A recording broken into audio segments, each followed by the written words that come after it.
Assalamualaikum warahmatullahi wabarakatuh. Perkenalkan, kami dari kelompok 4 Komunikasi Bisnis akan mempresentasikan bab 10, yaitu presentasi bisnis. Sebelumnya, izinkan kami untuk memperkenalkan anggota kelompok kami dahulu. Yang pertama, ada Diah Ayu Kusumaningrum. Yang kedua, ada Fitria Kumalasari. Yang ketiga, Mafida Kusumaningrum.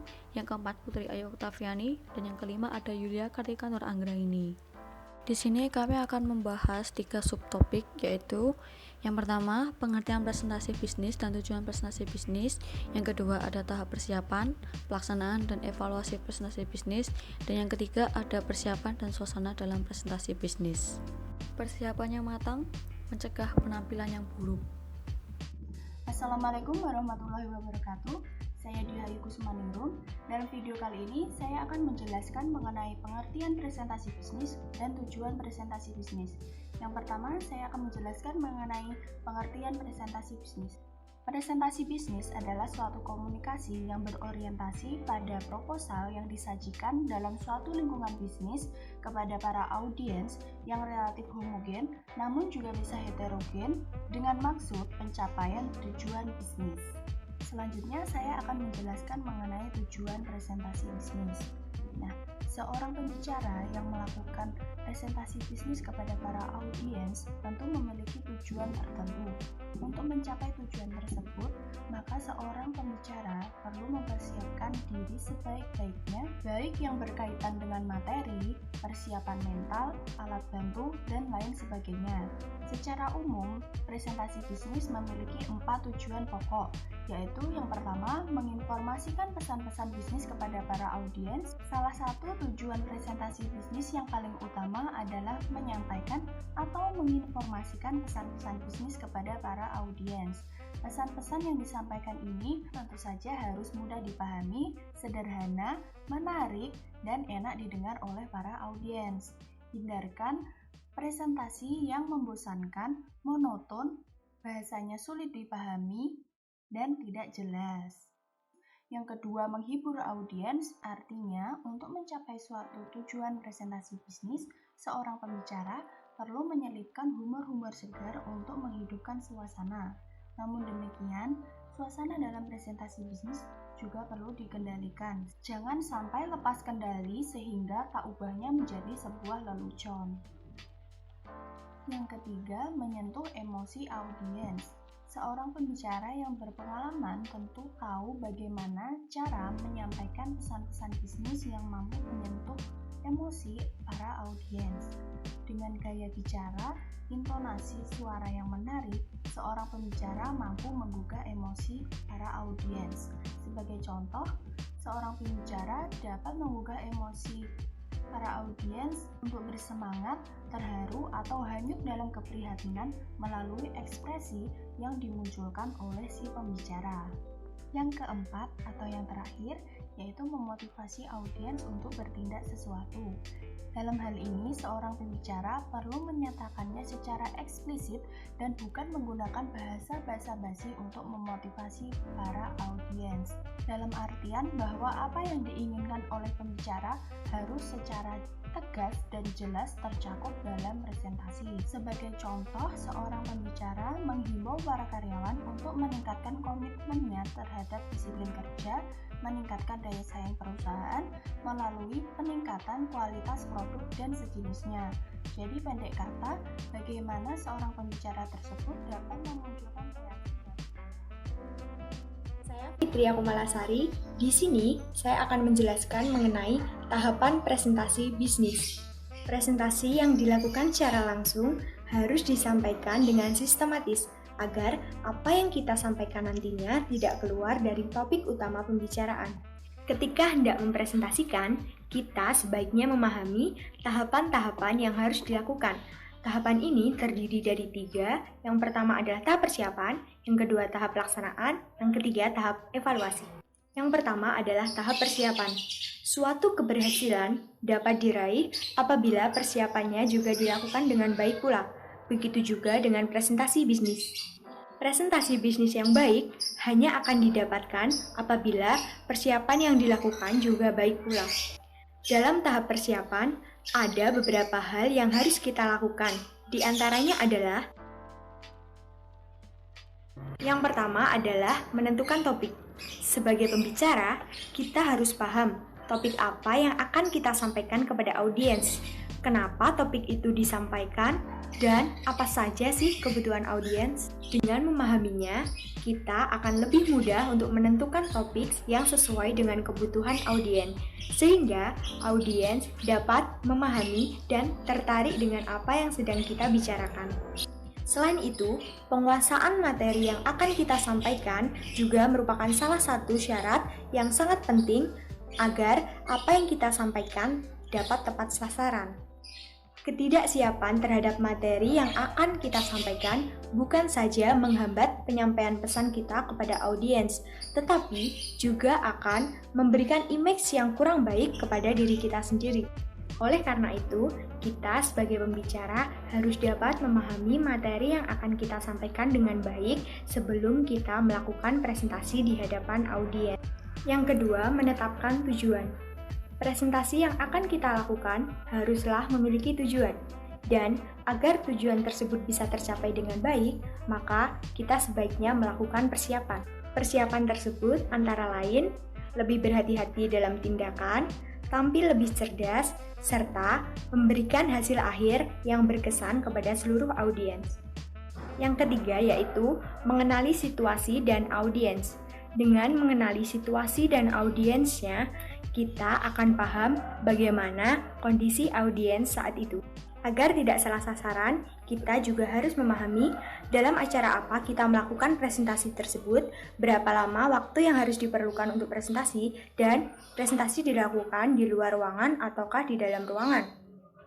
Selain itu, kita juga harus tahu adakah sarana pendukung yang digunakan, lalu siapa saja yang hadir, berapa saja usia mereka, bagaimana tingkat pendidikannya, apa jabatannya, dan lain sebagainya. Yang keempat adalah menyusun materi. Pembicara yang baik tentunya tidak asal-asalan dalam menyiapkan materi yang akan dipresentasikan. Ada beberapa syarat yang harus dipenuhi dalam menyusun materi, antara lain materi harus sesuai topik, update, dan juga dapat dipercaya.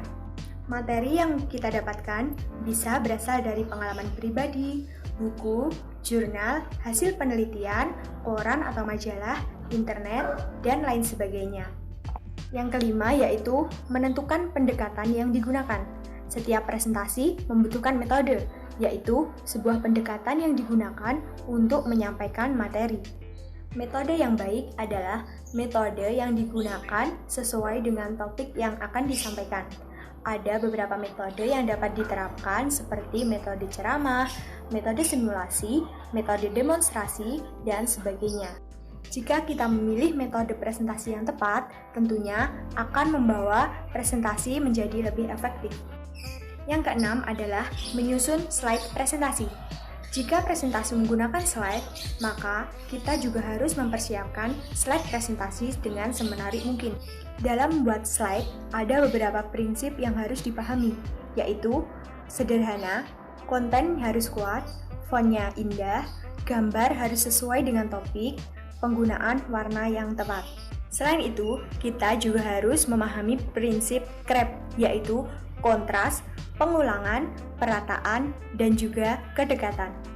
Tahapan persiapan yang terakhir yaitu berlatih mempresentasikan. Setiap pembicara handal selalu melakukan latihan sebelum mereka melakukan presentasi. Melalui latihan yang baik, tentunya kita akan lebih percaya diri, mampu menyesuaikan antara materi dengan waktu, dan juga akan menemukan cara terbaik untuk menyampaikan materi tersebut. Assalamualaikum warahmatullahi wabarakatuh. Perkenalkan, nama saya Nia Kartika Nur Anggraini dari Administrasi Bisnis 2A. Nah, di sesi sebelumnya kan kita sudah belajar tentang pengertian presentasi bisnis dan tahap persiapan presentasi bisnis. Di kesempatan kali ini saya akan menjelaskan tentang tahapan pelaksanaan presentasi bisnis dan evaluasi presentasi bisnis. Nah, sebelum kita melaksanakan presentasi, baik itu presentasi umum ataupun presentasi bisnis, sebaiknya kita sebagai pemateri harus datang lebih awal di tempat presentasi. Fungsinya untuk apa sih? Nah, fungsinya yaitu untuk memeriksa atau mengecek keadaan ruangan, peralatan pendukung, dan hal-hal teknis lainnya, agar pada saat kita presentasi nanti tidak ada kendala ataupun kerusakan pada saat presentasi nanti. Selanjutnya kita masuk ke dalam tahapan pelaksanaan presentasi bisnis. Pelaksanaan presentasi bisnis di sini dibagi menjadi 3. Yang pertama yaitu membuka presentasi. Tahapan ini merupakan tahapan yang paling penting dalam presentasi bisnis. Mengapa? Karena pembukaan yang menarik justru akan lebih menarik perhatian audiens daripada pembukaan yang monoton. Contoh pembukaan presentasi yang monoton. Assalamualaikum warahmatullahi wabarakatuh. Salam sejahtera bagi kita semua. Di sini saya akan mempresentasikan materi tentang contoh yang tadi itu tentu akan membuat audiens merasa bosan. Coba kita rubah sedikit dengan memberikan sedikit intermezzo, sedikit cerita ataupun data fakta yang mendukung tentang presentasi kita. Contohnya seperti pada kelompok kami pada saat awal, kami memberikan kutipan yaitu persiapan matang mencegah penampilan yang buruk.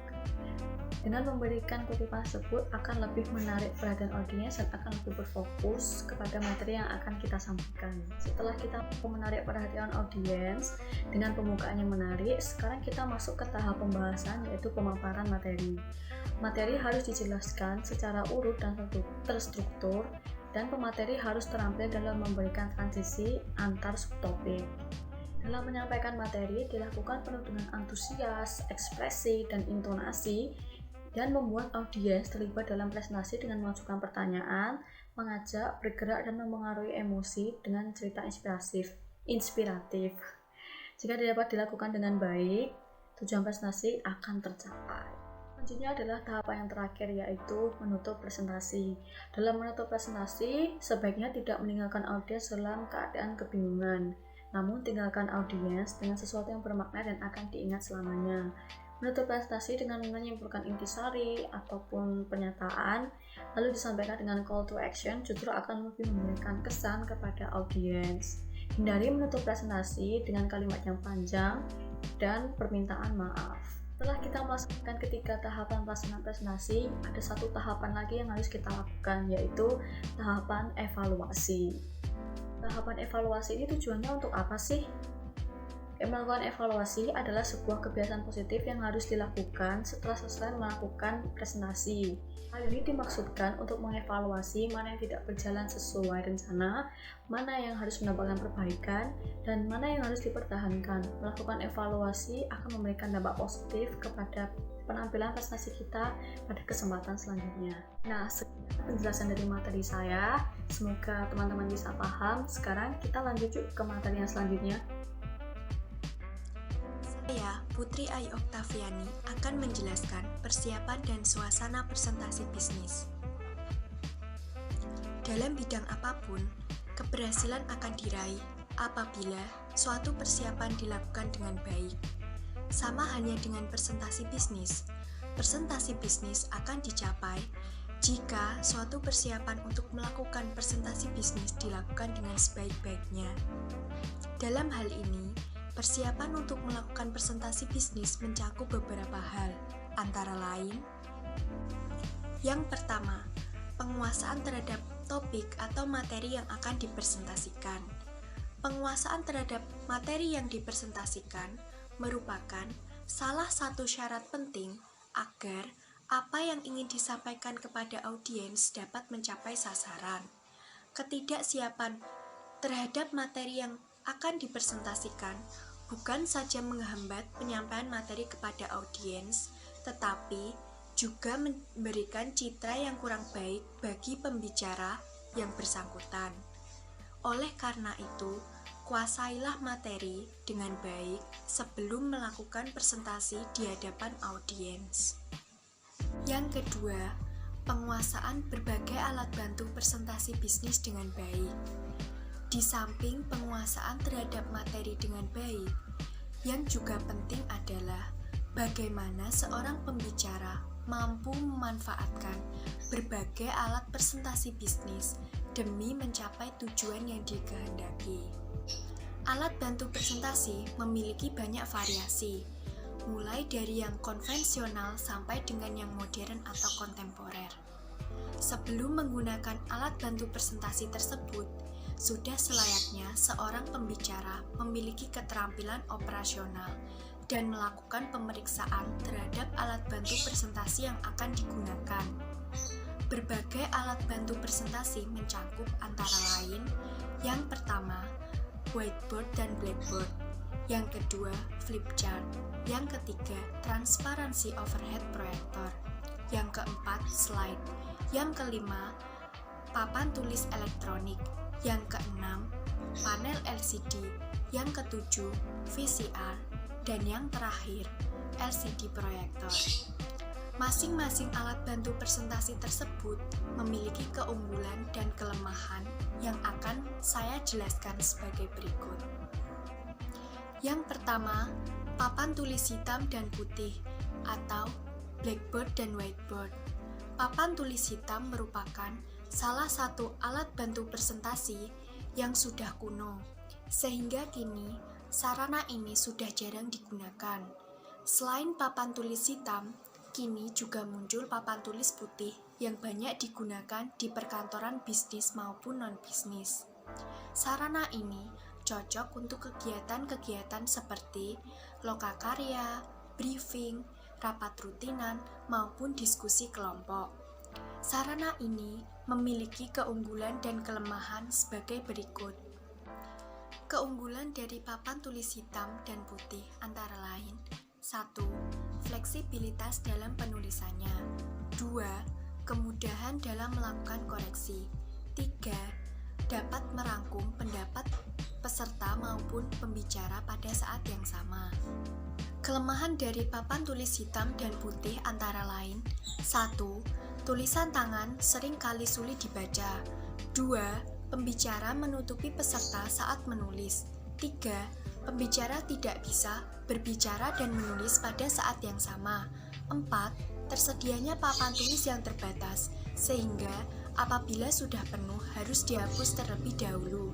Yang kelima, spidol cukup mengganggu dan cepat kering, sehingga tidak dapat dimanfaatkan secara optimal.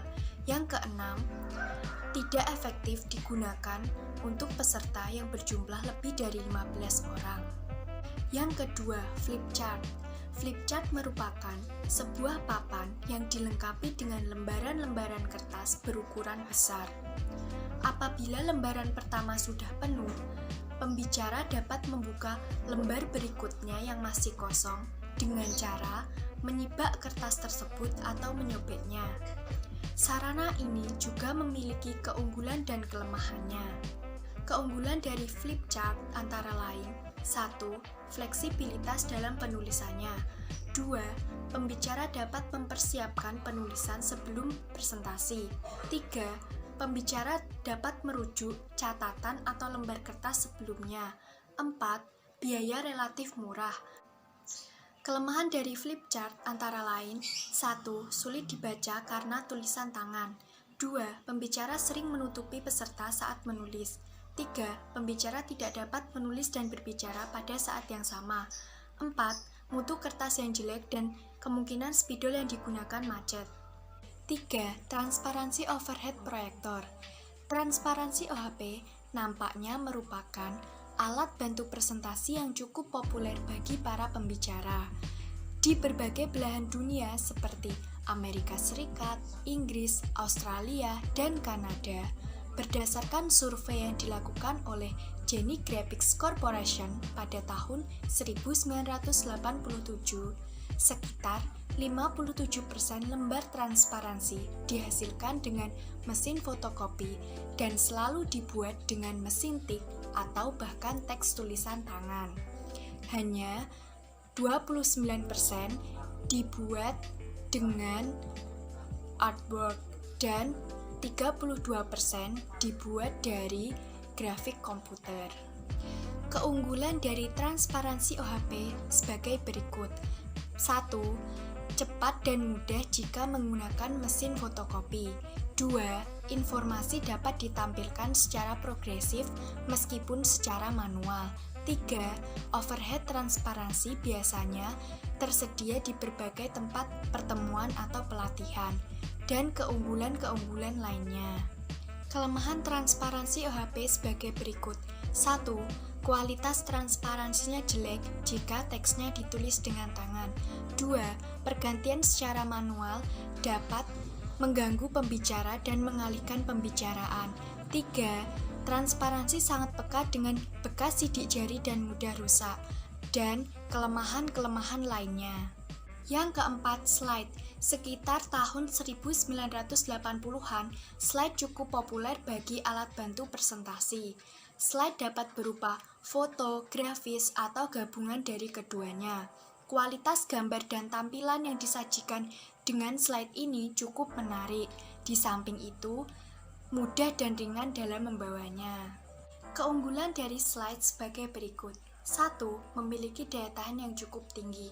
2. Terlindung dari sidik jari dan kerusakan jika disimpan di tempat penyimpanan yang terbuat dari kaca. 3. Hasil cetakan lebih kecil dan lebih portable. Dan keunggulan-keunggulan lainnya. Kelemahan dari slide sebagai berikut. 1. Proses produksi slide film 35 mm memerlukan waktu yang cukup lama. 2. Harganya relatif mahal. Yang kelima, papan tulis elektronik. Papan tulis elektronik telah dikembangkan dengan menawarkan berbagai kemudahan yang banyak digunakan di kantor, konferensi, dan ruang pelatihan. Papan tulis elektronik memiliki motor listrik untuk menggulung layar sehingga muncul bagian bersih yang baru, dan seterusnya. Keunggulan dari papan tulis elektronik sebagai berikut. Yang pertama, fleksibilitas dalam menulis materi. Yang kedua, koreksi dapat dilakukan dengan mudah.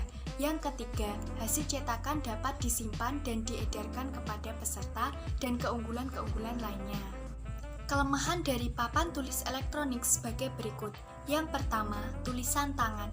Yang kedua, hasil cetakan seringkali berkualitas rendah dan sulit dibaca karena memang tulisan tangannya kurang baik. Yang ketiga, pembicara seringkali menghadapi kesulitan dalam operasionalnya dan kelemahan-kelemahan lainnya. Yang keenam, video kaset recorder atau VCR. Video kaset recorder atau perekam kaset video dapat digunakan sebagai sarana untuk melakukan presentasi bisnis. Anda dapat merekam berbagai program pelatihan atau kegiatan-kegiatan tertentu sebagai bahan studi kasus dengan format kaset video. Keunggulan dari video kaset recorder atau VCR sebagai berikut. Yang pertama, sangat praktis. Yang kedua, video dapat menambah penguasaan materi sekaligus sebagai hiburan. Yang ketiga, tersedia pokok materi subjek secara luas, termasuk pelatihan perusahaan dan program motivasional, dan keunggulan-keunggulan lainnya. Kelemahan dari video kaset recorder atau VCR sebagai berikut. Yang pertama, diperlukan kecermatan dalam memilih peralatan dan jenis video yang akan digunakan. Yang kedua, kualitas tampilan lebih rendah jika diproyeksikan dalam layar lebar. Yang ketiga, diperlukan tenaga ahli khusus untuk operator video, dan kelemahan-kelemahan lainnya. Yang ketujuh, panel LCD. Panel LCD memiliki kesamaan layar komputer jenis laptop, yaitu transparan. Untuk dapat beroperasi, layar LCD dihubungkan dengan port monitor bagian belakang komputer dan bertindak seperti komputer biasa yang menayangkan data atau gambar. Keunggulan dari panel LCD sebagai berikut. Yang pertama, proyeksi langsung memungkinkan tingkat interaktifnya semakin tinggi. Yang kedua, panel LCD dapat diletakkan di bagian atas dari proyektor overhead standar, dan keunggulan-keunggulan lainnya. Kelemahan-kelemahan panel LCD sebagai berikut. 1. Panel LCD versi lama cenderung menghasilkan kualitas gambar yang jelek. 2. Keterbatasan kualitas gambar dari proyektor overhead karena rendahnya kekuatan watt. Dan kelemahan-kelemahan lainnya. Yang kedelapan, proyektor LCD. Proyektor LCD merupakan salah satu alat bantu presentasi yang banyak digunakan oleh organisasi atau lembaga bisnis maupun non-bisnis. Dalam perkembangannya, proyektor LCD mengalami perkembangan yang cukup baik dari waktu ke waktu. Hal ini dapat dilihat dari bentuk atau tampilan produk yang semakin menarik dan ramping. Keunggulan dari proyektor LCD antara lain: 1. Tampilan data dapat dilakukan secara real time. 2. Presentasi dapat dilakukan secara interaktif dengan audiens. 3. Dengan software presentasi, tampilan presentasi menjadi lebih menarik karena yang ditampilkan dapat berupa data teks, suara, dan video, dan keunggulan-keunggulan lainnya. Kelemahan dari proyektor LCD antara lain: 1. LCD versi lama cenderung menghasilkan kualitas gambar yang kurang baik. 2.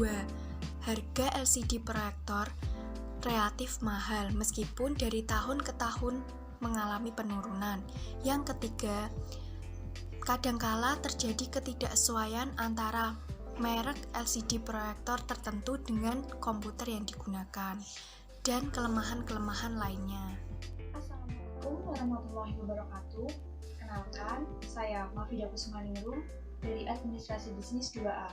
Kali ini, saya akan menjelaskan mengenai analisis audiens dan analisis lingkungan serta suasana dalam persiapan presentasi bisnis. Yang pertama, analisis audiens. Analisis tentunya kita dengan mencari tahu, mengetahui siapa sih sebenarnya audiens atau orang yang akan kita ajak bicara. Tujuannya adalah untuk pembawa materi itu agar tahu dan bisa mempersiapkan cara preventif dalam menghadapi presentasi bisnis nantinya. Analisis audiens yang pertama adalah dengan mengenali siapa audiensnya. Tujuannya apa? Tujuannya supaya pembawa materi tersebut bisa mengetahui siapa orang yang diajak bicara. Jadi mereka paham dengan target sasaran dari presentasi bisnis yang mereka lakukan. Nah, untuk mengetahui siapa audiensnya, kita dapat melakukan penelitian mengenai umur, jenis kelamin, maupun agama, status pekerjaan, dan juga pendidikannya bisa kita ketahui untuk mengenali siapa audiensnya. Yang kedua, apa yang diinginkan audiens? Sebagai pembicara, kita harus tahu kebutuhan apa yang diinginkan audiens terhadap presentasi bisnis yang kita sampaikan. Tujuannya apa? Agar audiens itu mau menerima dan mengaplikasikannya dalam kehidupan sehari-hari materi yang telah kita sampaikan, sehingga materi yang kita bawakan itu sesuai dengan harapan si audiens. Jangan sampai antara keinginan audiens dan materi yang kita sampaikan itu tidak sinkron, sehingga kita itu merasa sia-sia dalam penyampaian materi. Yang ketiga, tempat di mana melakukan presentasi. Ini hal terpenting. Pembicara harus tahu mengenai tempat apa yang akan mereka gunakan dan bagaimana kondisi lingkungan di sekitar tempat presentasi bisnis nantinya. Tujuannya apa? Agar pembicara tahu persiapan-persiapan apa saja yang harus mereka lakukan dengan tujuan untuk menciptakan rasa nyaman dan aman bagi audiens. Selanjutnya, waktu. Kapan kita melakukan presentasi? Mengenai waktu, tentunya berhubungan dengan tanggal, bulan, tahun, dan juga jam. Ini penting, mengapa? Karena setiap audiens pastinya memiliki kepentingan yang berbeda-beda. Jika kita tidak memberikan rincian waktu yang detail, ditakutkannya ketika pada hari H, audiens yang datang itu tidak sesuai dengan target yang kita inginkan. Selanjutnya, yang kelima adalah alasan mengapa kita melakukan presentasi. Pembicara sebaiknya memberitahu tujuan atau alasan mengapa mereka melakukan presentasi bisnis. Tujuannya agar audiens itu paham dengan maksud kita menyampaikan materi tersebut. Jangan sampai ketika kita menyampaikan materi presentasi bisnis, audiens malah bertanya-tanya, apa sih tujuannya orang itu memberikan presentasi seperti ini? Selain itu, juga untuk meyakinkan audiens mengenai materi yang kita sampaikan. Yang terakhir atau yang keenam, pembicara harus tahu cara atau bagaimana mereka melakukan presentasi. Hal ini dilakukan supaya pembicara itu tahu strategi apa yang mereka lakukan dalam penyampaian pesan nantinya. Jangan sampai pembicara itu kebingungan ketika penyampaian materi di hari H. Selain itu, pembicara juga harus menyampaikan kepada audiens bagaimana sih jalannya presentasi, seperti ini, sehingga audiens juga memiliki persiapan tersendiri dalam menghadapi presentasi nantinya. Setelah kita melakukan analisis audiens, langkah selanjutnya adalah melakukan analisis lingkungan dan lokasi presentasi. Yang pertama, analisis mengenai ruangan presentasi. Sebagai pembicara, harus tahu mengenai bagaimana sih bentuk ruangan presentasi nantinya, bagaimana ukurannya, luasnya, dan juga apakah nanti presentasi akan dilakukan di dalam maupun di luar ruangan. Misalnya saja, jika di dalam ruangan biasanya terdapat AC, sehingga AC tersebut membantu audiens dan juga orang-orang yang ada di dalamnya itu merasakan kenyamanan, ketenangan, karena udaranya itu lebih sejuk. Sedangkan di luar ruangan, mereka akan cepat lebih merasa gerah. Sebab apa? Sebab udaranya yang lebih panas mengakibatkan mereka juga tidak fokus terhadap materi yang disampaikan. Selanjutnya, yang kedua adalah posisi alat bantu. Meskipun hanya sekedar sebagai alat bantu atau alat pendukung, namun keberadaannya ini sangat kita butuhkan untuk menunjang presentasi bisnis kita. Sehingga kita harus paham bagaimana letaknya, apakah ketika kita akan memanfaatkannya itu butuh jangkauan yang lebih. Karena dalam keadaan apapun, kita juga harus menerapkan yang namanya efektivitas dan efisiensi waktu dalam presentasi bisnis. Selanjutnya, yang ketiga adalah tata letak. Tata letak bisa berhubungan dengan penataan benda maupun lingkungan fisik. Misalnya benda, penataan kursi dan meja misalnya kan ada banyak macamnya. Ada yang berbentuk U, ada yang berbentuk V, maupun yang melingkar. Nah, selain itu, jika penataan fisik itu karena sudah alami, seperti suhu, cahaya, dan juga suara atau kebisingan yang timbul. Hal ini harus diperhatikan sebagai upaya atau persiapan kita dalam presentasi bisnis nantinya. Yang keempat adalah kebersihan. Kita tidak boleh menyepelekan kebersihan, meskipun kebersihan itu dipandang sebagai hal yang nomor kesekian, namun dalam presentasi kebersihan akan mempengaruhi suasana orang-orang yang ada dalam presentasi, dan juga kebersihan juga akan membuat fokus kita itu akan menjadi lebih baik ketika ruangan tersebut lebih bersih, dan juga akan memberikan rasa nyaman pada orang-orang yang ada dalam ruangan tersebut. Yang terakhir atau yang kelima adalah fasilitas pendukung. Salah satu fasilitas pendukung yang dimaksud adalah kamar mandi, karena biasanya ada sebagian orang itu yang setiap berapa menit kemudian itu ke belakang untuk buang air kecil. Nah, meskipun hanya sebagai fasilitas pendukung, namun ini juga diperlukan untuk menunjang kelancaran dan kenyamanan audiens, begitu juga dengan pembicara. Sekian penjelasan yang saya sampaikan. Bila ada kurangnya saya mohon maaf. Terima kasih. Wassalamualaikum warahmatullahi wabarakatuh.